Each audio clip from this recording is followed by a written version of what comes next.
happened to me on a dark night in 1976 was December 19th, a day that would change my life forever. It was the day I died. You were dead for 19 minutes. When I came back, I did not come back the same. How do you feel? I did not come back alone.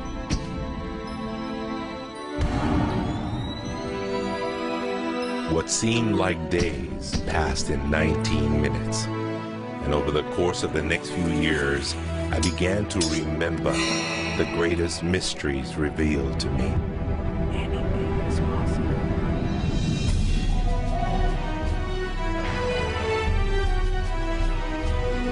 I discovered a secret beyond any secret.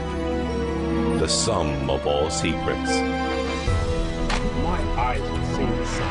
You have seen nothing. It's out there. I will find it. You will find nothing. It's like Solomon's gold.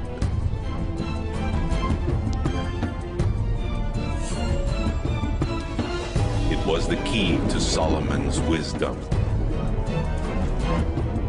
The secrets of the Knights Templar and of the Freemasons. We must be stopped. Courage, my dear boy. Be strong, be brave.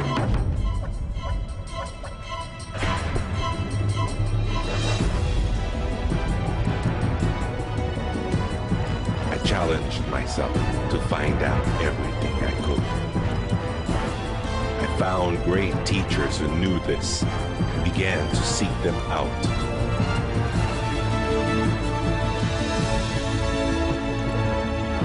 اسأل أؤمن واسمع. Ask, believe, and receive. I traveled the world, and the meta secret was revealed.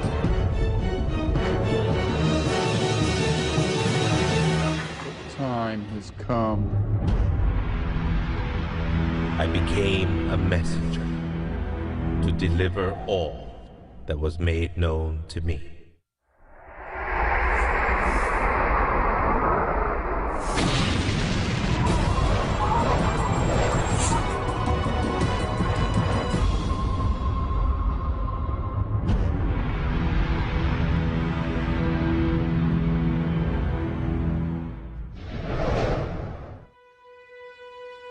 Hello there, I'm Bob Proctor. Meta is a nice word. It's a word most people don't understand. We talk about metaphysical, we'll say, oh, that's bad stuff. No, it's just what you can't see with these eyes. You got to see with an inner eye of understanding. Meta is beyond the physical. Do you know that 99% of our population has been programmed to let the outside world control the inside?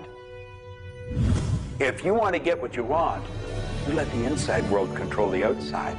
That's what the meta secret's all about. The meta secret to wealth and abundance is doing what you love, following your passion, enjoying your life, being grateful for this moment, realizing that in fact you already have wealth and abundance. You have wealth and abundance to the level that you allow it in your life. Expand your level of openness, deservingness, and you can have more wealth and abundance right now. How do you become more wealthy? You become more grateful. Studies here in the U.S. show that grateful people earn more money and are better at innovation. So the first step to becoming more wealthy is become more grateful. Find the good in your world right now, and you'll take a first step to become more wealthy. The meta secret to wealth is knowing exactly what you want and then being willing to pay the price to get it. Most people think that wealth just comes out of having this impression in your mind that you're going to live an abundant life. And that's an important piece of it, but it's incomplete. If you look at the word attraction in the law of attraction, the last 6 letters spell action, A-C-T-I-O-N. One of my favorite words is satisfaction. We all want to have satisfaction. And again, in Latin, satis means enough. Enough action, satisfaction, enough action produces the result. You know, I've been very, very successful with the Chicken Soup for the Soul books, and everyone thinks, oh man, you were lucky, you had this great idea. And we use the law of attraction. We visualize and we put up posters around our office that simulated bestseller lists with our name #1. We visualize bookstore windows full of Chicken Soup for the Soul books, all of which came true. But there's a asking and a believing and a receiving, the 3 steps that I think of in the law of attraction. And the second part of believing is taking action. Because if you believe that your action is going to pay off, you'll take the action. So believing doesn't just mean like sitting there going, I believe I can be wealthy. It means doing the things that produce wealth. The key to abundance is to act in spite of fear, act in spite of doubt, act in spite of worry, act in spite of inconvenience, act in spite of uncertainty, act in spite of anything. If we're talking about metaphysical, we're talking about beyond the physical. So what we've got to do is go inside. We have been programmed to live from the outside in. We're letting what's going on outside of us control what's going on inside. If we're going to get into the meta side of our own personality, we've got to get away from this physical instrument we've got and move into the higher side of our own personality. And start to understand that we live simultaneously on 3 planes of understanding. And we work from a higher to a lower potential. If you're working with electricity, any electrician, any engineer will tell you that you have to work from a higher to a lower potential. If you go contrary to that, you're not going to get any use out of the electricity. Well, when you're working with the mind, you don't start with the physical and work up. You start with thought and work down. Thoughts are of a spiritual nature. Spirit's omnipresent. Where's thought? Thought's omnipresent. 100% evenly present in all places at the same time. I can be underwater and think. I can be in an airplane and think. I've had the pleasure of working with a couple of the astronauts that have been on the other side of the moon, and they could think. Not only could they think on the other side of the moon, they could transfer their thoughts to somebody here on Earth. It's just a form of telepathic communication. You know, it's been said that if you build it, they will come. I think if you build it, and you build something with true excellence, and you distinguish it in the marketplace, and you come up with a selling proposition, and you are aggressive in your marketing to the world, it's possible that people will come, but it's not inevitable that they will come. And sitting around passively visualizing things is not likely to get the world beating a path to your door. My meta secret about wealth ultimately is you've got to create a lot of value for a lot of people. And if you do that, you will bring a lot of wealth back to you. So by giving service and giving that which helps other people improve their lives, brings joy to them, brings service and products to them, if you do that and you keep expanding that, always be thinking about expanding your service to others. And if you do that, wealth is a foregone conclusion. First thing, quit listening to what everyone else is telling you what to do. And start paying attention to what you want to do. You see, I can look back with my memory, and I can remember going and saying, Mom, Dad, or to the teacher, I want to do so-and-so. And they'd say, now, how are you going to do that? See, what they didn't understand is I didn't know how to do it. But neither does anyone know how to do the things they want to do when they first think of it. You don't have to know how. You know, 2 young bicycle mechanics from Dayton, Ohio, in the United States of America, introduced us to a new kingdom. They were the first ones to fly in airplanes.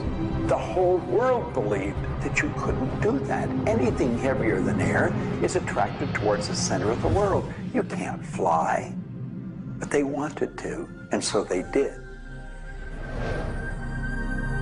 Well, clarity to me is a very different concept than I think a lot of people. The first thing I want to know is, what do you think you're trying to accomplish? The next thing I want to know is, why are you trying to accomplish it? The next thing I want to know is, if you accomplish it, what do you really think is going to happen in your life?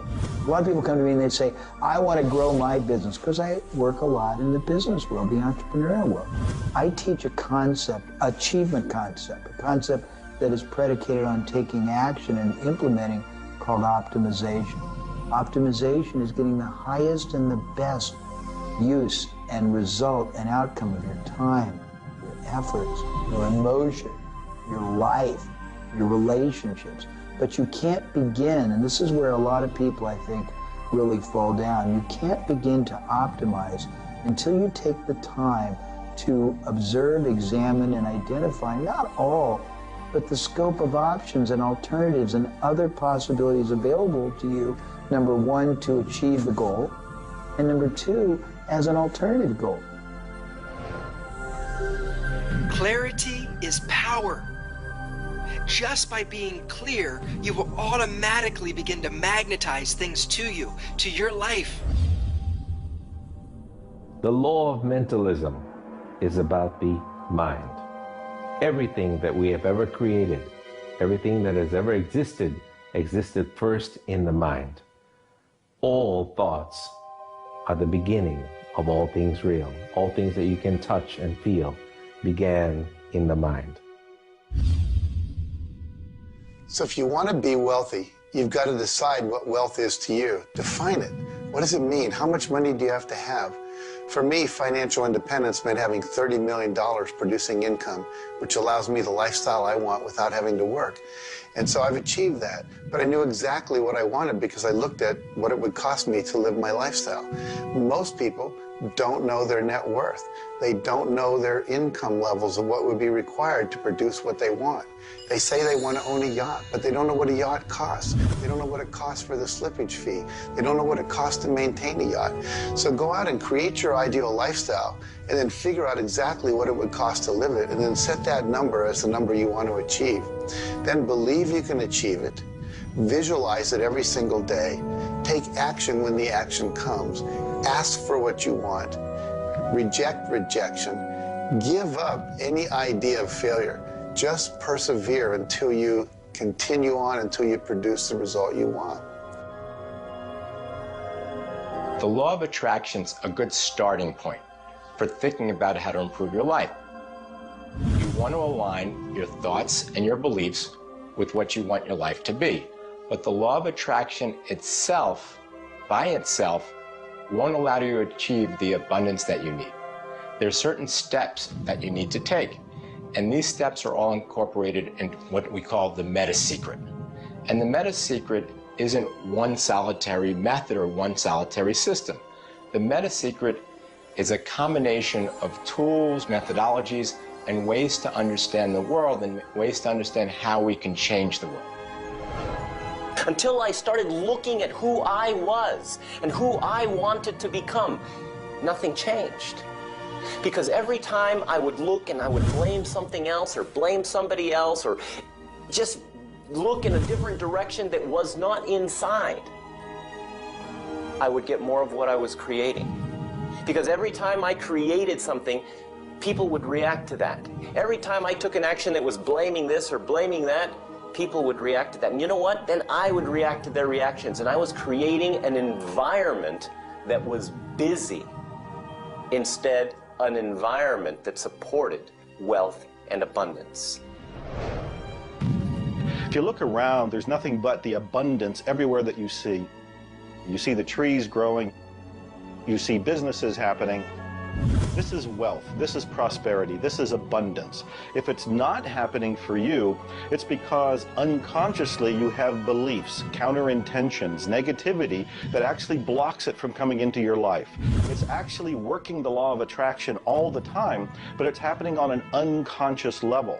The abundance is there, the wealth is there, but if you don't feel it, if you're not expressing it, it's because inside of you, you may feel you don't deserve it. This is part of the unconscious work that has to be done in order for you to feel on a conscious, real, live, earth level what's happening with abundance and prosperity. Abundance, wealth is your natural birthright. If you're not feeling it, it's because of your unconscious beliefs. The law of correspondence, simply stated, is as above, so below, as within, so without. The law of correspondence is simply attesting to the fact that we are human creatures physically present, but we have minds and we have spirits. So we exist in more than just one plane. We might even be multidimensional beings with multidimensional thoughts, and there may be more to you than just meets the eye. If you want to be wealthy on the outside, you first have to become wealthy on the inside. As above, so below. As within, so without. First, you have to become wealthy in your thoughts.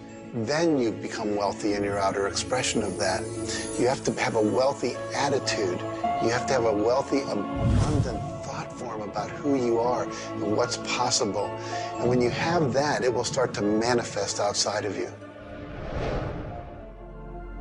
If a person wants to take a quantum leap rather than incremental steps, they have to begin by understanding that they can do that. There's a marvelous little book. It's called U Square. Now think of what that means. If you square a number, you multiply the number by the number, don't you?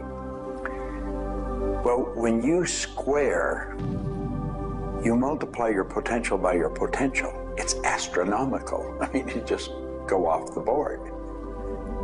The man that wrote the book, Price Pritchett, he said, when you're looking at a quantum leap, he says it looks ridiculous, utterly. But in retrospect, it looks like a natural thing to happen. It was without effort. It's with ease. And that's what quantum leaps are. What you're really doing is getting rid of limitations in your mind, and you're letting your mind just take off and build a great big idea. And you start before you're ready. You defy what the masses are controlled by. You've got to move into a space all of your own. Understand you're working with an infinite power that's omnipresent. It's with you all the time. It's closer than your breath.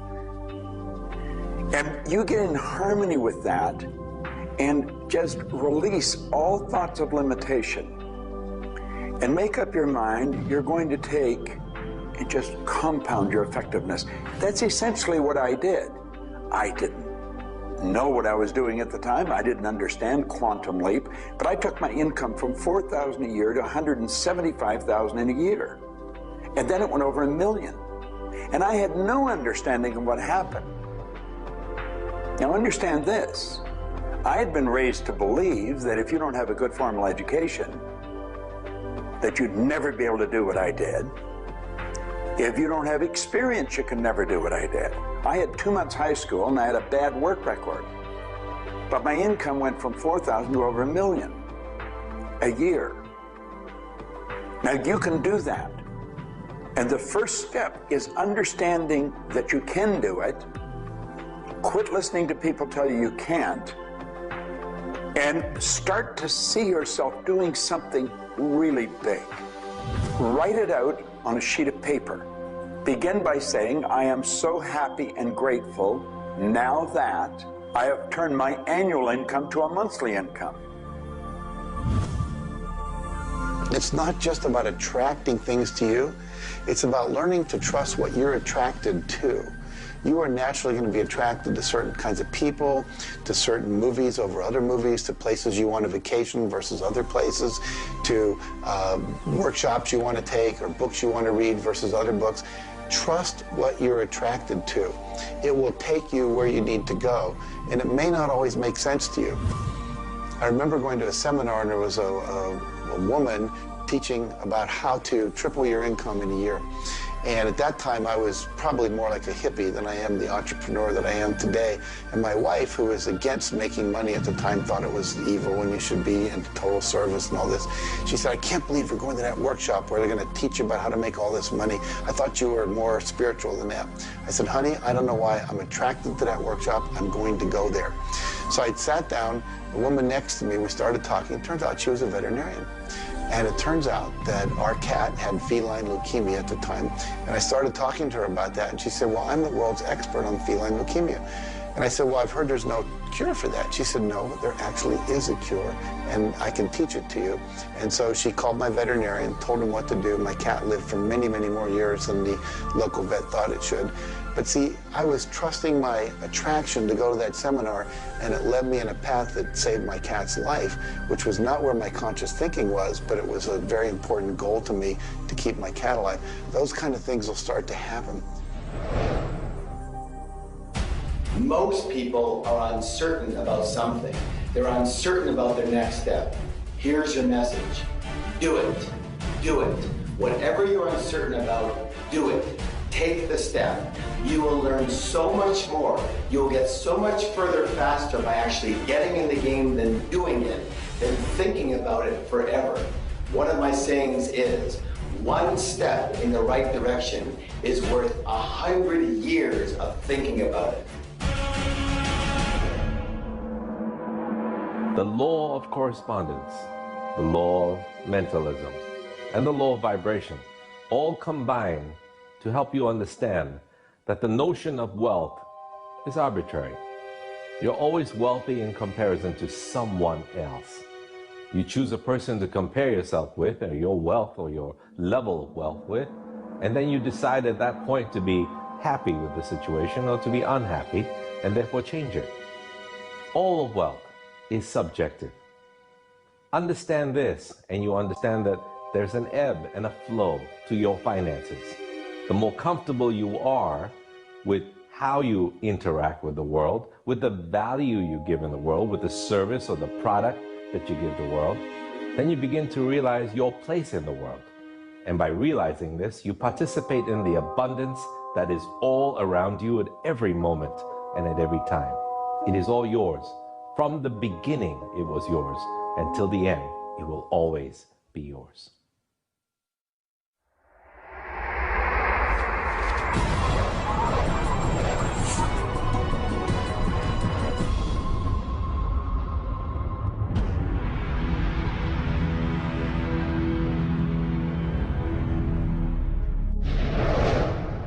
The meta secret to relationships is to know that the universe is giving you love right now. When you give love to the universe, when you give love to another, you will receive love in turn. Love is the essence and nature of relationship. Relationships are a two-way street. It's not just about taking and giving and receiving and getting what you want, but it's also about giving. I like to say that each person should take 100% responsibility for the quality of the relationship. Because if you take 50-50, whenever it's not working, it's going to be their 50%. So if you take 100% and act as if everything in the relationship, you're creating it, and when it isn't exactly what you want it to be, say, how am I creating that? Take that curiosity and use it as a tool. And when you get the answer like, oh, I'm not coming home on time, I'm not listening, I'm not doing this, then you have the opportunity to shift and do the thing that produces relationship. A friend of mine wrote a book called Making Relationships Work. And the idea is there is work in making the relationship work. So be willing to do the work. Give as much as you get. The more you give, the more will come back. To have a better relationship with anyone in your life, first you begin by having a relationship with yourself. Treat yourself the way you would your very dearest friend. Love yourself regardless of all the crazy shenanigans you pull. Believe me, I do this every day. So if you want a better relationship with someone else, love yourself. Relationships are part of what the universe is giving you as a gift. The first and most important relationship is the one with yourself. When you love yourself, you heal yourself. When you love yourself, you become a magnet that people want to hang around, and you begin to attract other people and new relationships.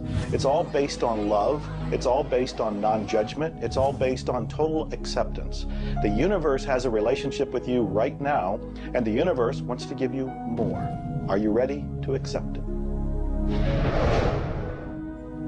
The concept that I can't live without you is a tragic statement to me.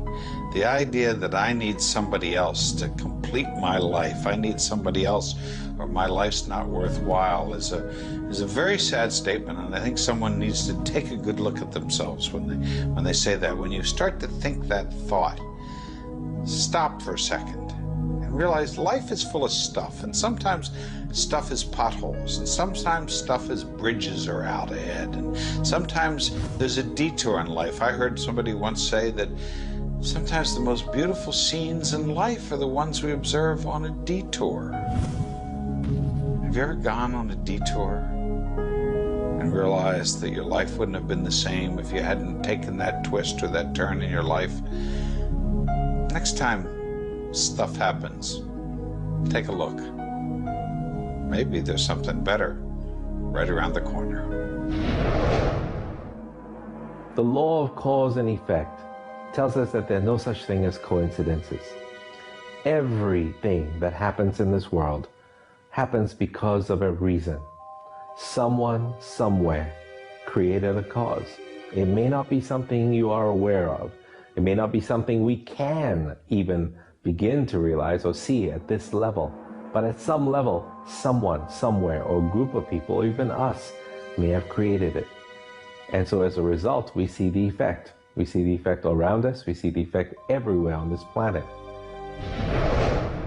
Everyone asks me, Jay, how in the world can I have a better, a happier, a richer, a more joyous relationship?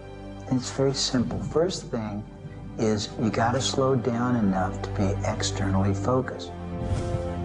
It's all about them. The more interested and externally focused you are on the other person, the more extraordinary their experience will be, and the more naturally they'll reciprocate it.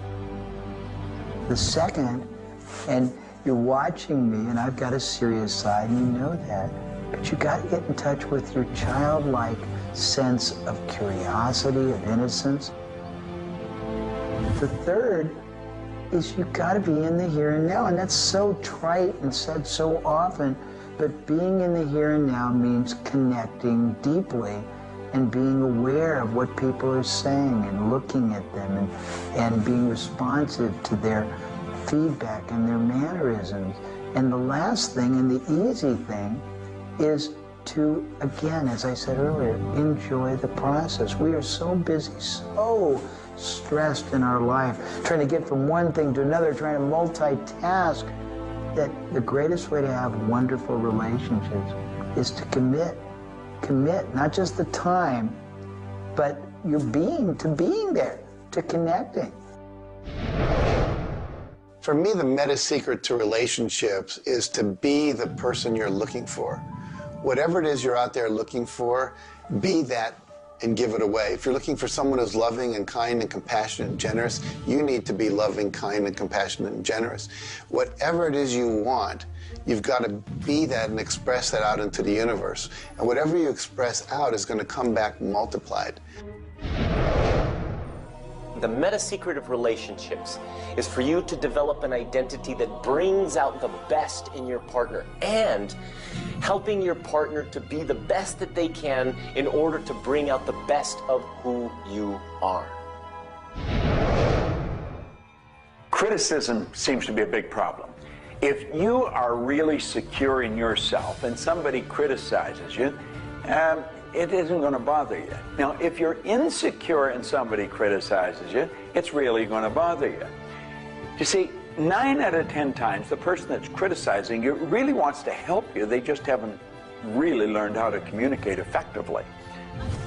But let's not let somebody else's criticism or their way of helping us shake us. If we're solid in our own self, and we really understand ourselves, then we can handle it and it won't be any problem. If criticism really rattles your chain or rattles your cage or really upsets you, it's not the criticism that upsets you. It's not the other person's opinion that upsets you. It's how you react to it. And you see, if you were really solid within yourself, you would respond to it. You would thank them for it and say, but I really don't choose to do that. Or you'd say, well, thank you, that's probably a good idea, I'll try it.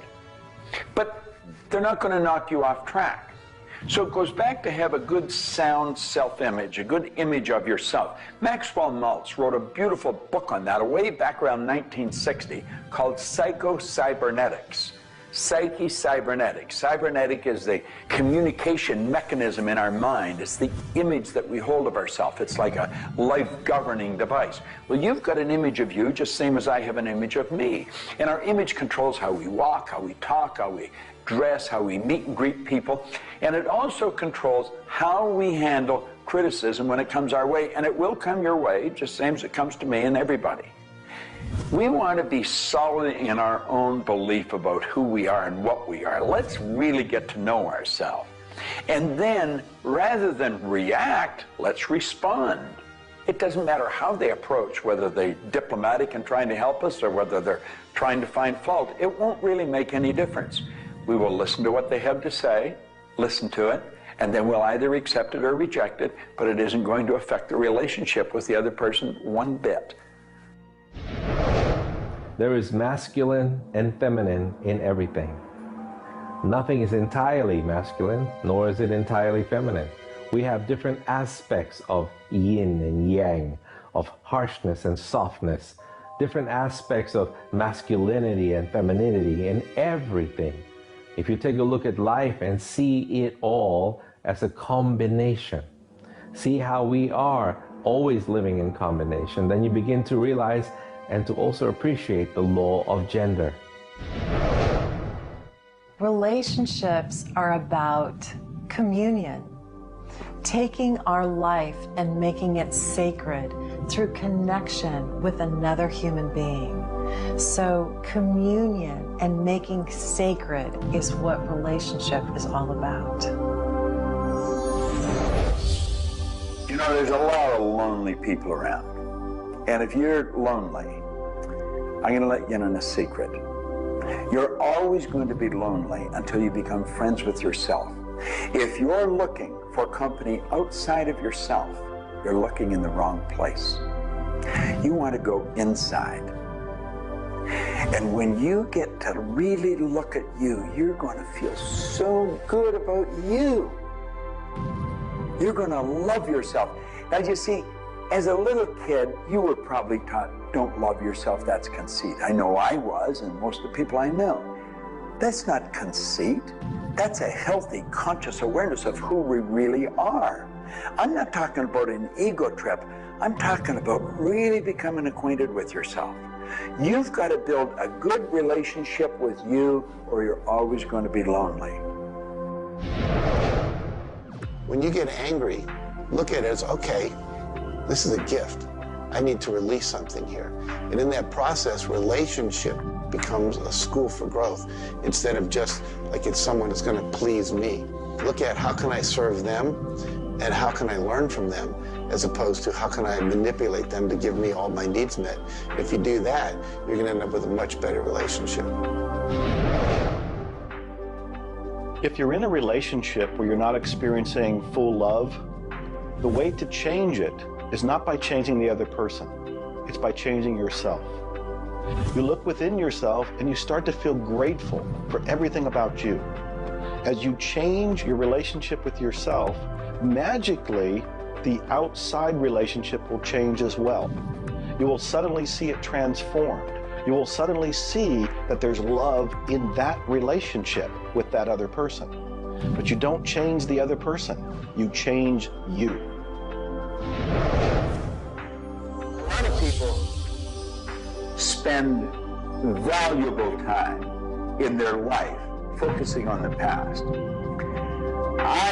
I could probably spoil your week if I reviewed the first 26 years of my life. My life was a mess.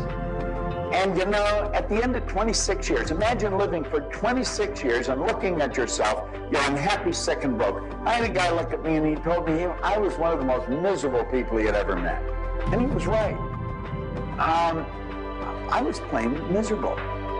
He said, you're always sick. I didn't have a terminal illness or anything, but I was always backache, headache or something, and I was always broke.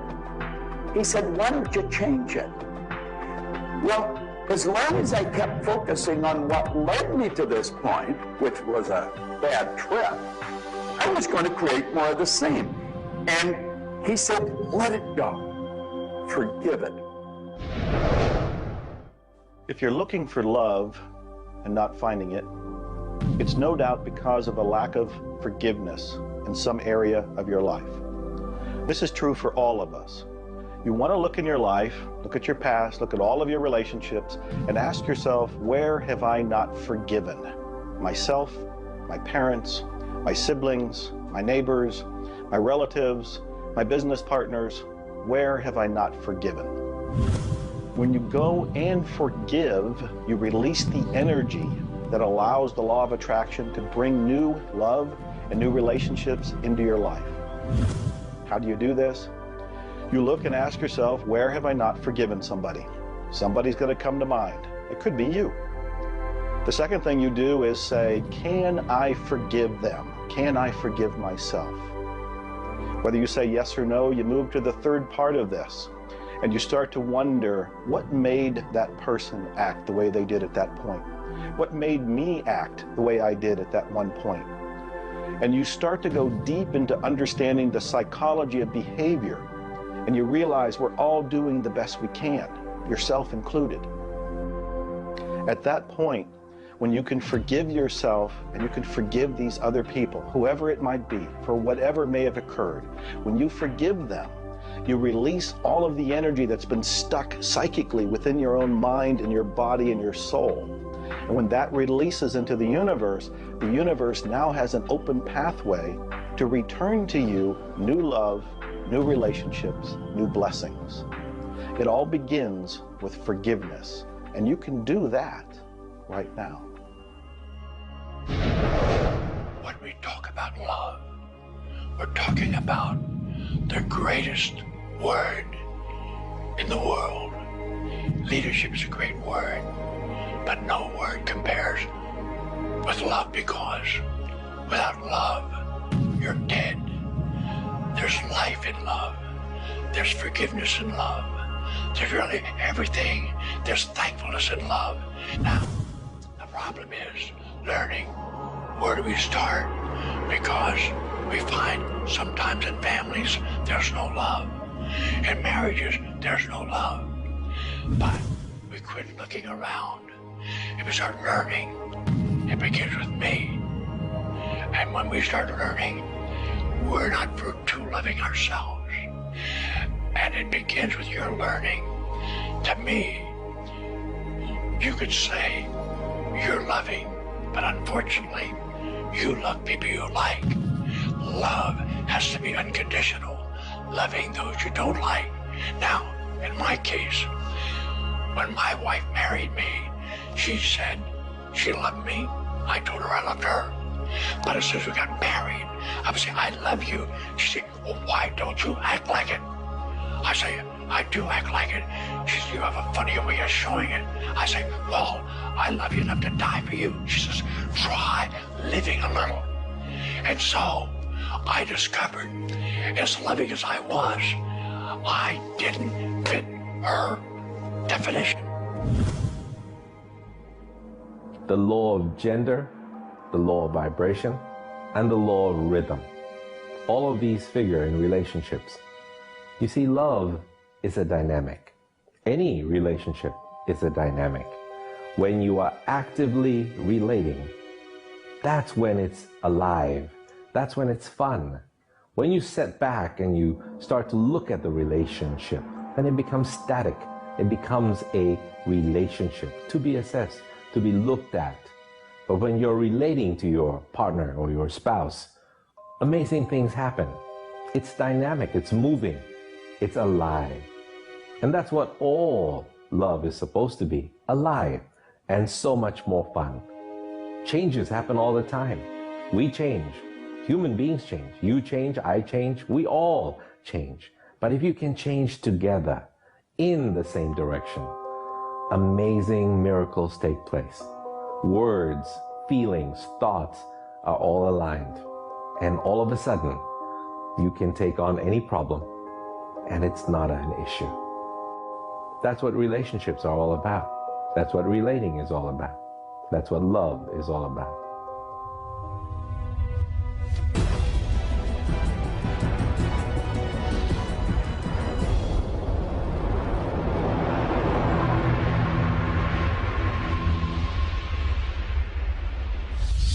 はじめに言葉ありき、すなわち、クリエイターなるものは、やはり言葉、振動を用いて全てを設計されたんではないかと思うんですね。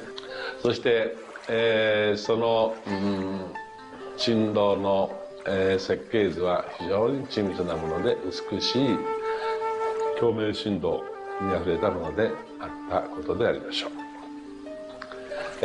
う。もし、先ほどの実験にもやったように、非共鳴、同士の組み合わせであるならば、それは破壊的なエネルギーとなって、命を形作られないからです。私たちの体は最終的にクリエイターの、いろいろな、試行錯誤によってだんだんこう単純なものから、微生物だとか海の中のものとかそういうものから、小動物始まって複雑なものになっていって、最後の芸術作品として、クリエイターなるものが作られた結果、私たちはあるというふうに思うんですね。その本来の設計というものが、バランスの取れた振動の組み合わせというものが、何らかの要因によって崩れていくときに、私たちはストレスを持ち病気になっているんだというふうに考えています。As you've already seen from Dr. Masaru Emoto, water makes up 85% of our body. And the thoughts we think actually create a vibration in the water that has memory. And so you have to think positive thoughts. Again, we go back to forgiveness and letting go, thinking positive thoughts, expecting to be healthy, not listening to what people tell you, not taking in beliefs. I have been out in the sun my whole life. I've never gotten skin cancer, don't intend to get skin cancer. And when stuff comes on about it, I choose not to listen to it because I know that belief would affect me. So I believe that I am a person that my spiritual connection keeps me healthy. Also, though, I work on the level of the physiology of the body, the biochemistry. It makes sense to play at that level. I eat organic food. I drink healthy water that's not contaminated with chlorine and all the stuff they put in it, so I filter my water. I eat the right kinds of nutrients for my body. I've found out what I'm allergic to, and I've basically eliminated those from my diet. I exercise, so exercise and keeping my body toned. We want to have resistance exercise. We want endurance, which means we need to jog and do aerobics and things like that. And we need to have flexibility, things like yoga and Pilates. So we need a complete system to keep our body healthy. And then the detoxification, I think, is the part that most people don't do enough with. We are taking in so many toxins in the air we breathe. But if you will cleanse on a regular basis, I cleanse every Monday. I just do a cleansing diet where I just drink liquids and then I don't eat anything else, and my liver has a chance to get rid of all the toxins that are in my body.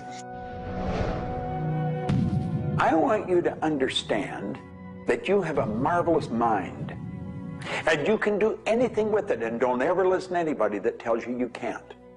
You want to start to look at yourself not as a body or as a name. Like, I'm not Bob Proctor. Bob and Proctor are just two words. You've never heard anybody phone into school and say, body's not coming today, it's sick. Never hear anyone say, hand, it's my hand, my body, my name. Well, you see, there's something wonderful about you and something wonderful about me, and it's the same thing. We have a marvelous mind. We're creative beings. Talk to your body. You're not a body, you live in a body. Now, this may sound silly because maybe nobody's ever said this to you before, but go around just repeating maybe 1,000 times to yourself, I'm not a body, I live in a body. I'm not a body, I live in a body. I'm not a body, I live in a body. Then start telling your body to relax. The meta secret to great health is to feel good now. You do that with good thoughts, you do that with good food, you do that with plenty of sleep, you do that by doing what you love. That's the meta secret to great health. The meta secret to health is to honor your body. Listen to your body. Are you tired? Are you hungry? Are you thirsty? Do you need time to play? Have greater health. Honor your body. Health. Not just physical health, not just eating the right things and getting exercise, but let's talk about emotional health.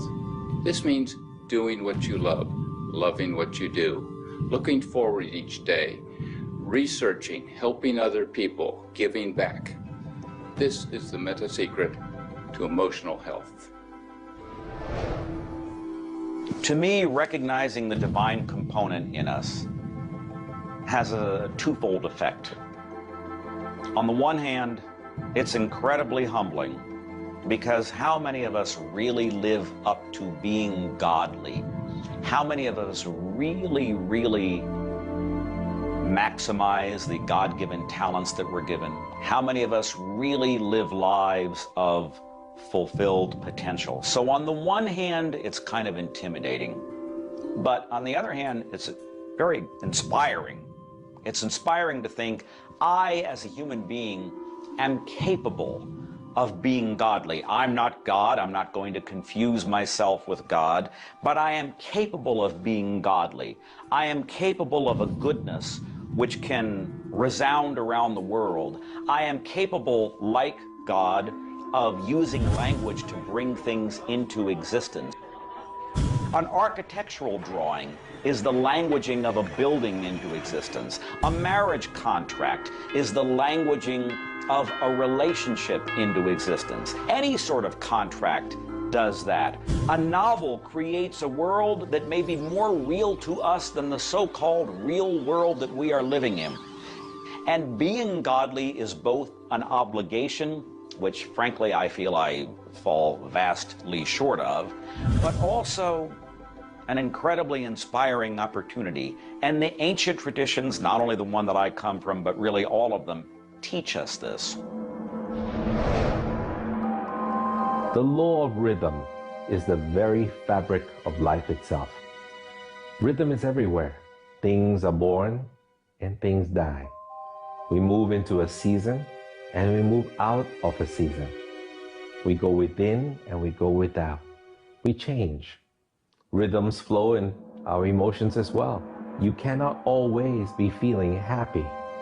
Sometimes you'll feel sad, you'll feel down, and then you'll come out of it. Whatever goes up must come down. You've heard the language. Rhythm is exactly that. And the minute you begin to realize that all of life is all about the law of rhythm, then you can flow easily in bad times and then have more fun in happy times. When you start to expect rhythms, know that if you're happy in one direction, you can also be unhappy in the other direction. The law of rhythm surrounds us, works with us, and if you master it, there's nothing you can't do. The meta secret to health and having amazing energy is the ability to look at your world from a perspective that, hey, things aren't always going to go your way, but you know what? As long as you always do your best, as long as you are focused on what you achieve and what you're trying to accomplish, then it's all going to work out. I think one of the most important keys is to recognize in life just about all the limitations that we have are self-imposed. To realize that is the greatest breakout, the greatest. I talk about staging jailbreaks in your life, breaking out of the mental prisons, getting over the walls of the self-imposed impossibilities in life. And it is remarkable what happens when you realize, take a look at what really is holding you back. And very often, almost all the time, it's you. It's you. The power lies within you. See, humor is good. It really is. I don't really understand what it does to you, but I know it does something to your brain. Norman Cousins, who's gone now, but lived a long and very, very effective life. And he had been diagnosed with a disease, and it was killing him. He was literally dying. And one day he got thinking to himself, if sadness and sickness are hooked together, then happiness and health must be hooked together. And so he had people bring in old movie films of Laurel and Hardy and all kinds of different old actors, funny stories. And he started to play them. They made him move out of the hospital. So he rented a suite of rooms in a hotel. And he had these movies playing all the time. And he was laughing, a real belly laugh. And he got better. Now, I think you know when you're laughing, you're feeling good. Start to laugh at yourself. When you make a mistake, laugh at yourself. Don't get serious with yourself.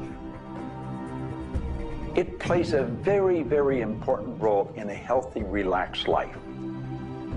If you want to study it further, get into some of Norman Cousins' material, and he'll explain exactly what it does to the brain that controls the vibration of the body.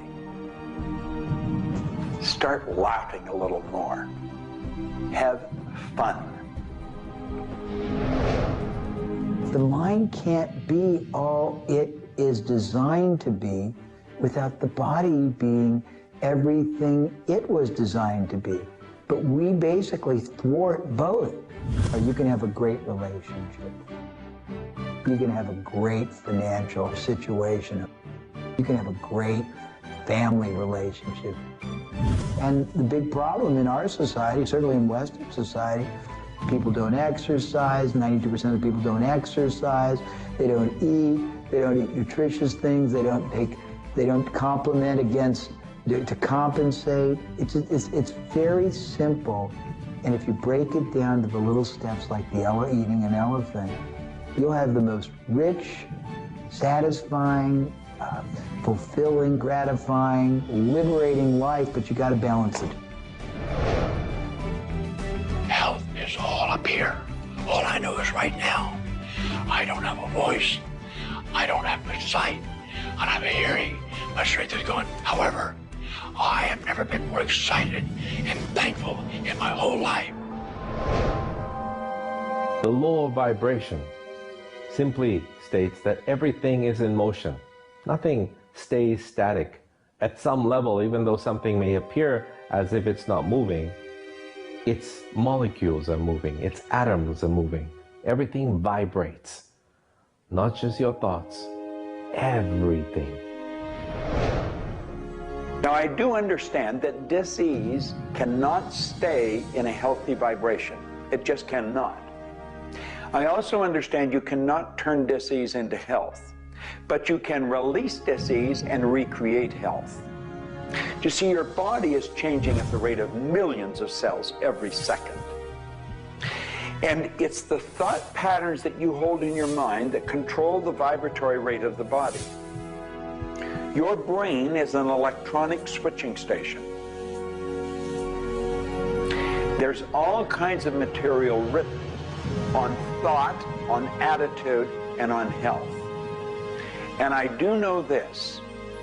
If you are suffering from a physical disease, quit talking about it, quit thinking about it. Go to a very competent medical doctor and follow that person's advice, because he or she will tell you what to do physically, but at the same time, instantly begin visualizing every molecule of your being in a harmony with the law of vibration. Now, I would have an affirmation that I would repeat. I am so happy and grateful now that every molecule of my being is vibrating in perfect harmony with God's laws. My body is getting healthier and stronger and more vibrant every minute of every day. And repeat that. Treat it like a mantra. I can't predict what's going to happen for you personally, but I do know that hundreds of people, if not thousands of people, have experienced healings and cures by beginning to change their thoughts about what's going on in their body. In my book, The Attractor Factor, I talk about a person who had cancer. She experienced the idea of forgiving everybody and everything in her life, and she went through the process of doing that, working with a coach. She then went back into the doctor's office. They opened her for surgery, and there was no cancer. It was gone. By forgiving everybody in her life, including herself, she transformed her body. She reached this place of healing and this place of peace. And as a result, she experienced a cure. If you're finding yourself sitting here watching this and you're ill, you've got a chronic condition, you're sick, what you need to do is a couple of things. Number one, you need to first work on your attitude. You need to believe you can get healthy. You need to not believe anyone who tells you you're going to die, or it's terminal, or it's going to take a long time. Literally, we know that we can get rid of a disease in minutes, in literally minutes. I had a cold once, and a person literally did an exercise with me. My nose dried up, my fever went away, the achiness went away in 5 minutes. So we know the power of the mind. We know that you have to forgive and release. So much work now being done on cancer, where we know there's resentment, and different forms of resentment will come into different forms of cancer in the body. So it's critical to get yourself aligned with spirit. When you are aligned with spirit through meditation, through doing the things that bring you joy, through doing the things that align you, and you know what that is for you. It could be singing, it could be walking in nature, it could be petting your cat. When you move into that state, healing naturally takes place through you. There's this innate, natural healing ability that's always working to heal you if you get you out of the way. By you, I mean your ego mind, your beliefs, your fears, your doubts, all of that stuff, all of the resentments you've held that you haven't released, that will keep you sick. So you've got to do some kind of work to get into a spiritual alignment and to release the negativity. Emotional pain is very real. It's like sorrow and grief. Like grief comes in waves. It just sort of overcomes you and then it sort of fades away. You could have experienced some traumatic situation, anything from rape to the loss of a loved one or being held up, where somebody invaded your privacy in some way or another. And it causes deep emotional pain. What we want to realize is that we are bringing that on ourselves. You say, well, wait a minute, you're not bringing it on yourself. No, but you're reliving the situation. We've got to separate ourselves from the incident, from the situation. We've got to realize that it's a very real part of life and attempt to separate ourselves from it and deal with it as best we can and then let it go. Otherwise, we're going to carry it with us and we're going to keep experiencing it over and over and over again. どうやってわかるか。振動という、まずそもそもその水の結晶とは何かということになりますけどね。結晶というのはやはり情報だと思います。で、情報というのはバイブレーションですね。で、バイブレーションのデザイン家が雪の結晶あるいは水の氷結結晶という形になって現れてきていると思いますが、やはり我々がなんで、美しいとか醜いだとかそういうような認識能力があるのか、あるいはそれだけには全人類本当に、一緒の価値観を僕は持っていると思いますが、それはもうやはりクリエイターがそのように設計されて、いるからだと思うんですね。それが崩れちゃったらもうこれはもう本当にどうしようもないんだけど、その美醜というのが我々の美しさ、ごめんなさい、バイブレーションの健全さということにつながっていると思います。水は神が自分の意機あるいは意図をまんべんなくこの宇宙に伝えるためのキャリアとして、作られたものだと思いますね。ですから水が別の言葉で言うならば神の、一種のメッセンジャーということになると思いますね。それの形が大げさに言えば結晶という形で表されていると。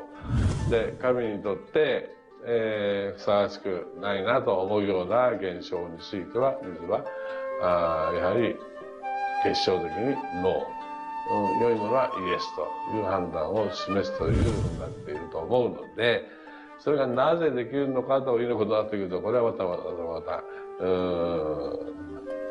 僕にとっては来世の研究課題かもしれません。Stress is caused, in my opinion, when we take our power and give it to the problem. We want to maintain the power. I'm in control of me. The power is going to stay with me. I am not going to let the condition, the circumstance, or the challenge that I may be facing control me. You can make a decision right now that you are going to maintain your power and you're going to let everything outside stay outside, and you know that when you're in a totally relaxed state, the solution to problems come. Quit getting involved in these sophisticated stress management deals. Release the stress. Let it go. You're in charge of your body. Just say peace, be still. Visualize a beautiful lavender energy flowing right into the crown of your head and circulating right through your body. And then start to imagine every molecule of your body vibrating in perfect harmony with God's laws. You're totally relaxed. You're in charge of yourself. There is no stress where there's relaxation. Be calm, peace, be still. Don't even use that word anymore. Get rid of it. Release it. The laws of cause and effect, of rhythm and polarity, come into play when we talk about your health. Your body is an amazing symphony. Amazing miracles taking place on every part of your body. And what holds it together are fields of force that we cannot even begin to understand. Every day, your cells are renewing until you have new organs generated all the time. Your body and your cells are repairing themselves even as they remove toxins from your body. I can't help to wonder sometimes if you gave that entire symphony a wonderful environment filled with fields of happiness and radiant joy and vitality, how that growing, renewing process might work a little bit better, sort of like happy children in a playground.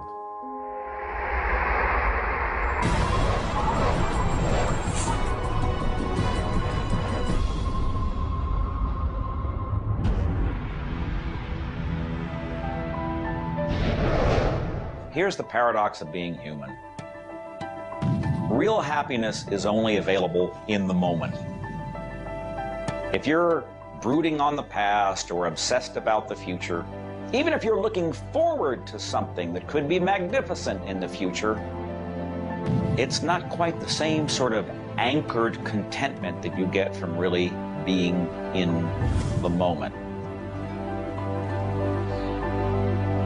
We human beings seem to be perpetually someplace else. That's kind of like one definition of the human predicament, the human condition. We are perpetually thinking about the past, the future, something to the right, something to the left, something else. I think the paradox to happiness is you do have to have dreams and aspirations, and you have to be anchored, rooted, and happy where you are. Not always easy to do, but I keep trying. Happiness is a point of view. Am I happy? Yeah, I think I am. How can somebody always be sad? Of course we're sad when we lose somebody that we love, or that when the project we're working on so long doesn't work out. Temporary sadness is a very human condition. How can you be happy? maybe by finding things to do that make you happy. You see, if you're miserable, your mind is focused on the past. There's a method concept. Get you over any miserable concept in a heartbeat. Focus on right now. See, you're miserable because of something that happened that you didn't want to happen, or something she said or he said or they did.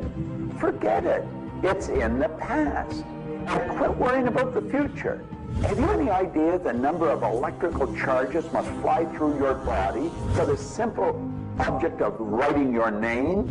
See, your brain is an electronic switching station, and you've got one. And you can activate brain cells. You can set up any vibration you want. If it's a negative vibration, you're going to be unhappy. If it's a positive one, you're going to be happy. Every brain cell is a positive and a negative pole. Everything that you look at is going to be impregnated into cells in your brain. Now, you're either going to look at the positive or the negative side of it. What side do you want to live in? I choose to look at the good side of a situation. Put yourself in a good vibration. Think of the blood in your body. Do you know it circulates through hundreds of miles of passageway every 33 seconds? It carries all the food in and all the garbage out. You got more power in your little finger than you need to light up your home for the year. There's about 11 million kilowatt hours per pound of potential energy locked up in your body. And you're probably saying, I haven't got any energy. That's because you're miserable. Get out of it. Get over it. Focus on now. One of the most important things you need to do in your life is discover your life purpose. I believe that everybody is born with an individual and unique purpose. And when you are doing your life purpose, when you're living it, expressing it, fulfilling it, you're happy. And so many people have talked about joy being your guidance system, that when you're off purpose, you're not happy, you're not joyful. And so this joy, this inner experience of happiness and joy is a way of saying, oh, I'm on course, I'm doing the things I'm supposed to do. Stephen Covey said, you know, you don't want to get to the end of life and get to the top of the ladder and find out the ladder was leaning against the wrong building. You can be very, very successful. And we see people with all the cars and the toys and the money and the society recognition and so forth, but they're not happy because they're not fulfilling their purpose. Think about it like this. A rose has to be a rose. A chrysanthemum has to be a chrysanthemum. A geranium has to be a geranium. And yet we as people have been given choice. The choice to pursue any number of things and do whatever we want to do. But unfortunately, most of us have been talked out of our purpose.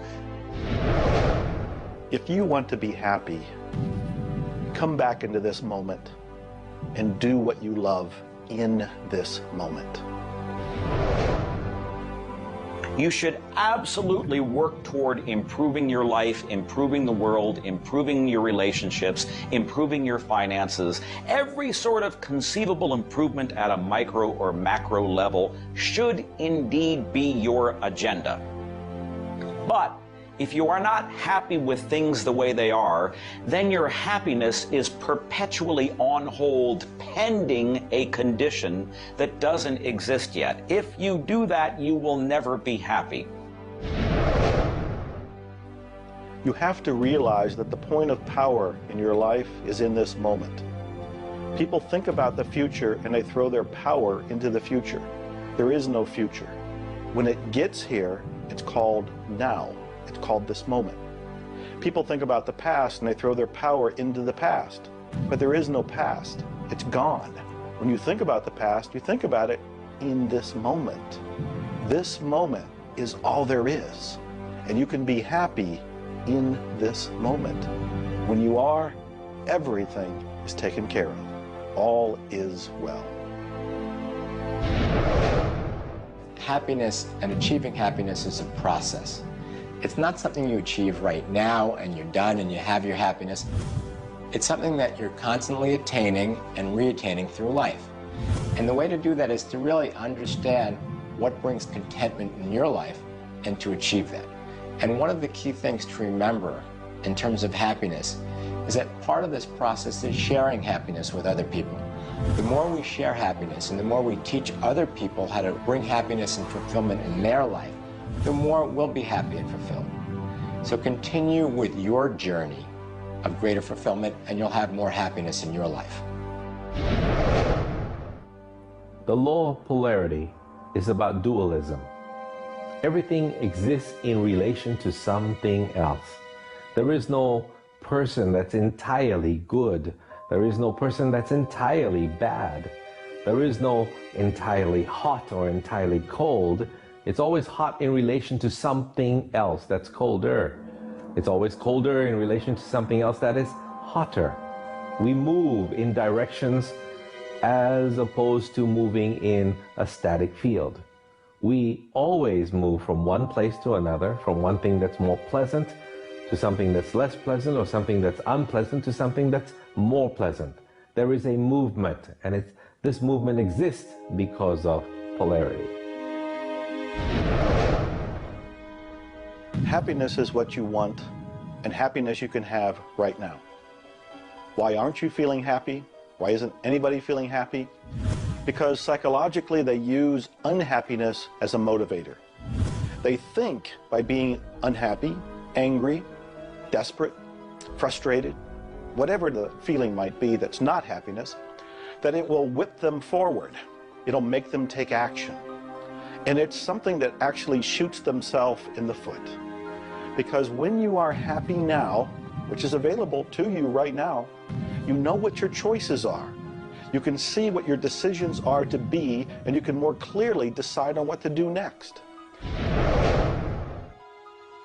It comes into really understanding something about ourselves. We should start at a very early age, and we should ask ourselves, who am I? You know, what really makes me tick? And get to know ourselves. We're in a hurry to get a car or build a business or buy a house. We should introduce ourselves to ourselves. School hasn't done it. Our parents aren't doing it. You go to work for somebody, they're not going to do it. So if you don't do it for yourself, you're not going to do it. This deals between you and yourself. Pogo said, we have seen the enemy, they are us. Whatever has happened in your life, whatever's going on for you, if it's not the way you want it, any situation, consider the fact that everything happens for a reason, and that reason is there to serve you.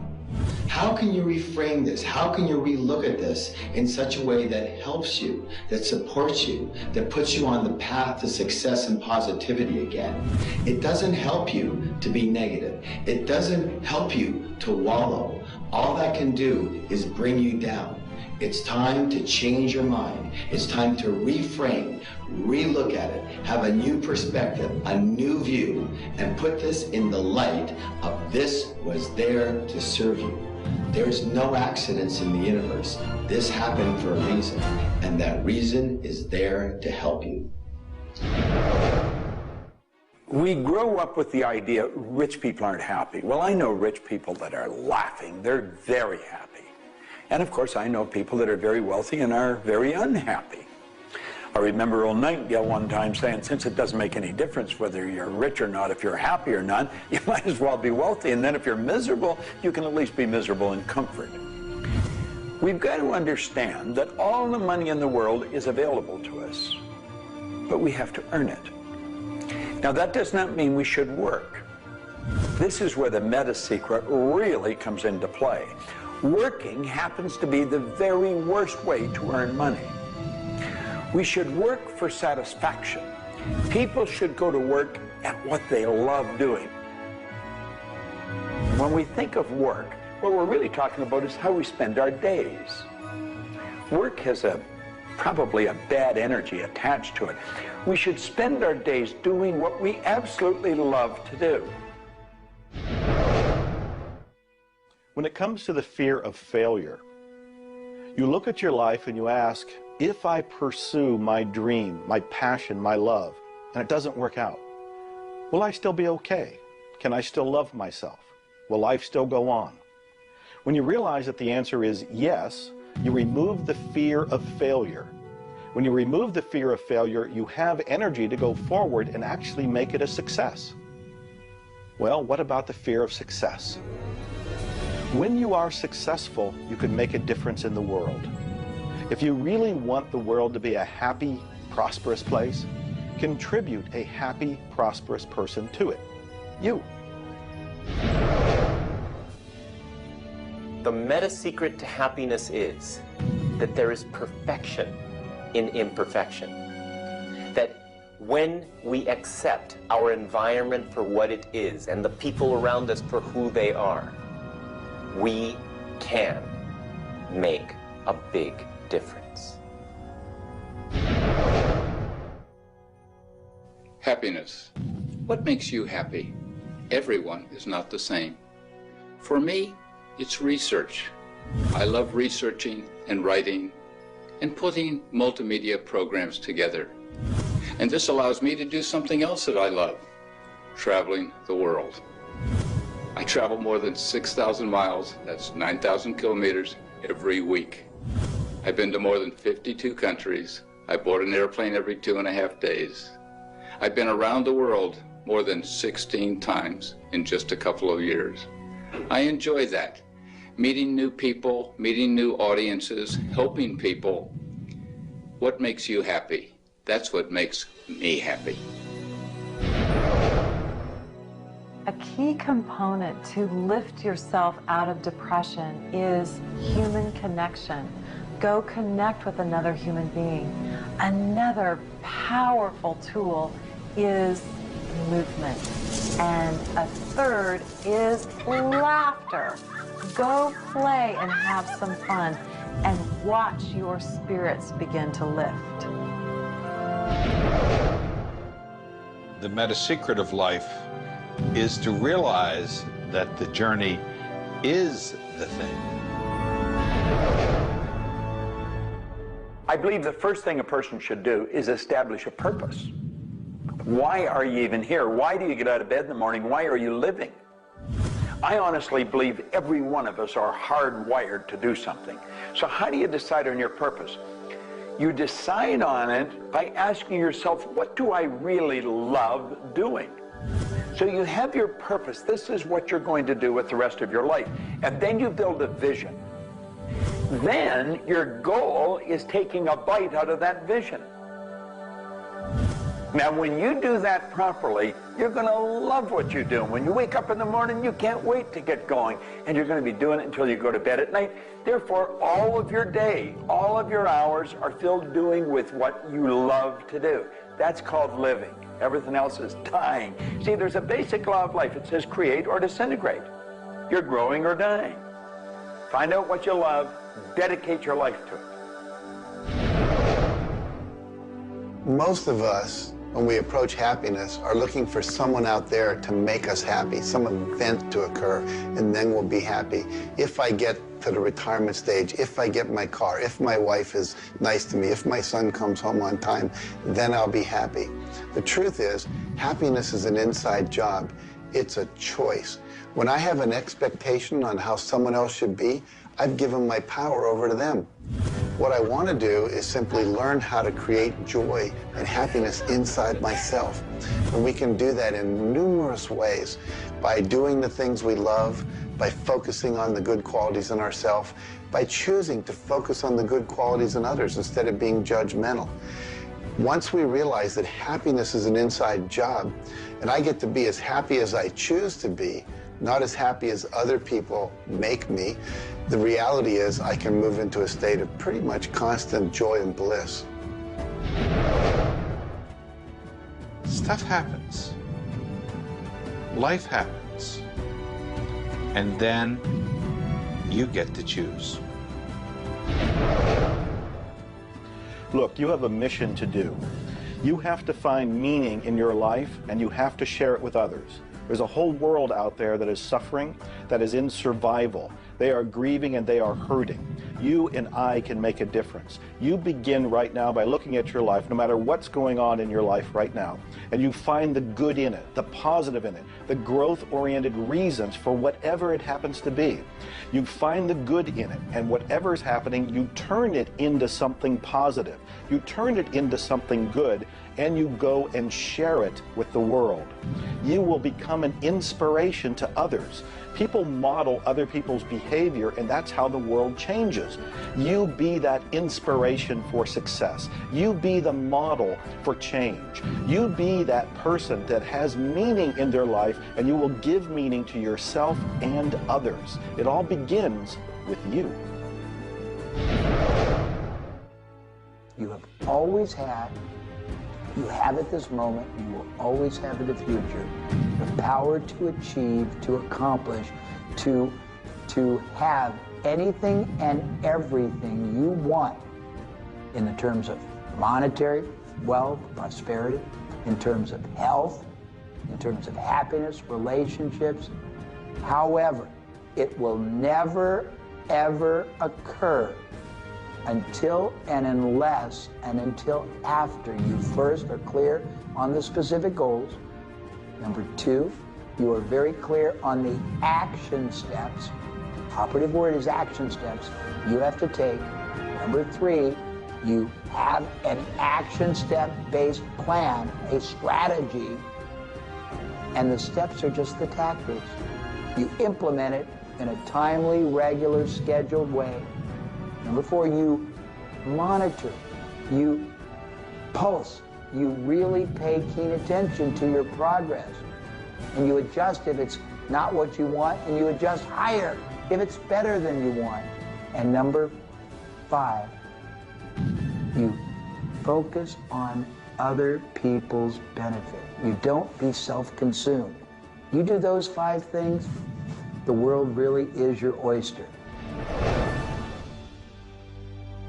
Do you know, you find people that are quite comfortable with what's termed uncertainty.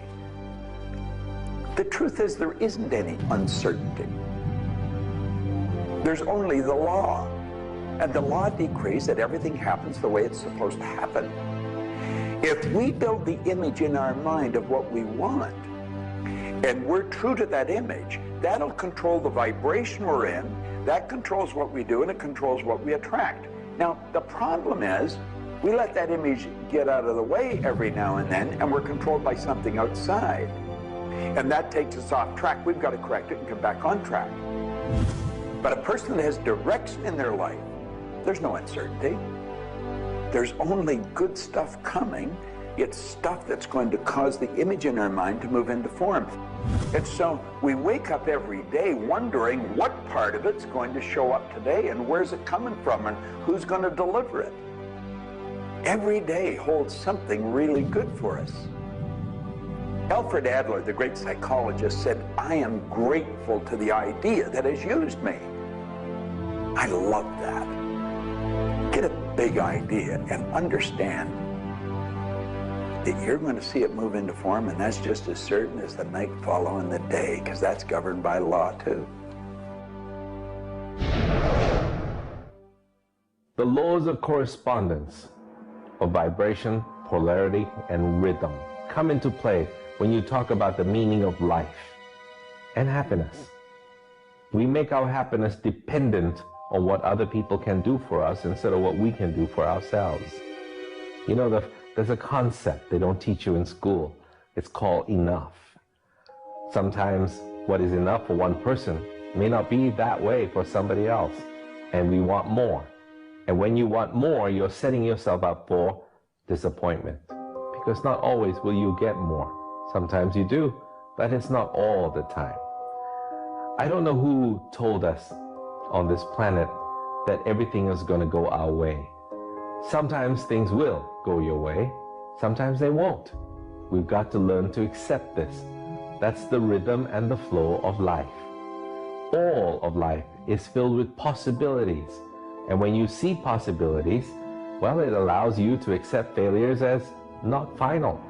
Failures are learning lessons. The American Indians, the Hopi Indians in the Southwest, well, they have a belief. Every day they wake up and pray to the Great Spirit, and they say, "Oh, Great Spirit, allow us today, this day, to make 20 mistakes."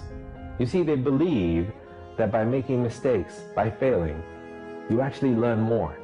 You add to this wonderful fountain of wisdom that is called you over a period of time.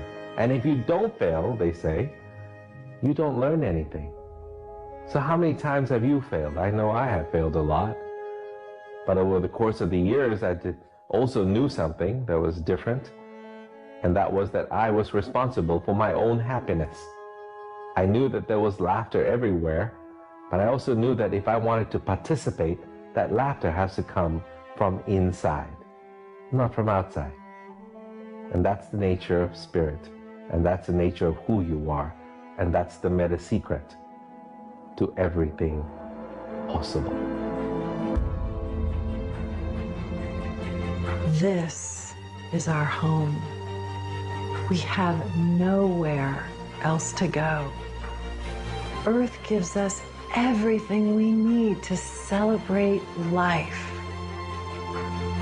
Everything you do will either hurt or heal our planet.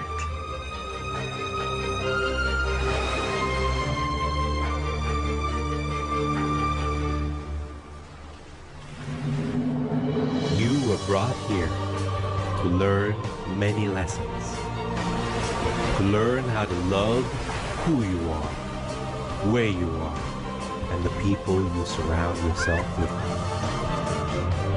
Just remember that you carry within yourself everything you need for the fulfillment of your life's purpose.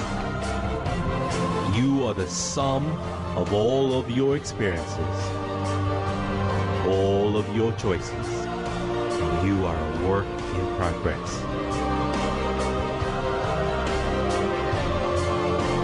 You deserve more happiness, more love, more joy, more abundance, and especially more fun. Life was never meant to be a struggle. You were meant to participate in this grand miracle called life. And as you begin to look all around you, start now to taste, smell, hear, and touch with your heart the abundance that surrounds you. You are indeed spectacular beings of light.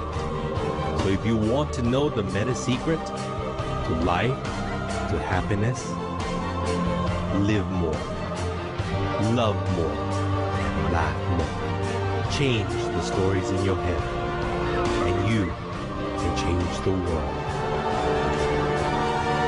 It's a short trip. Make it a good one.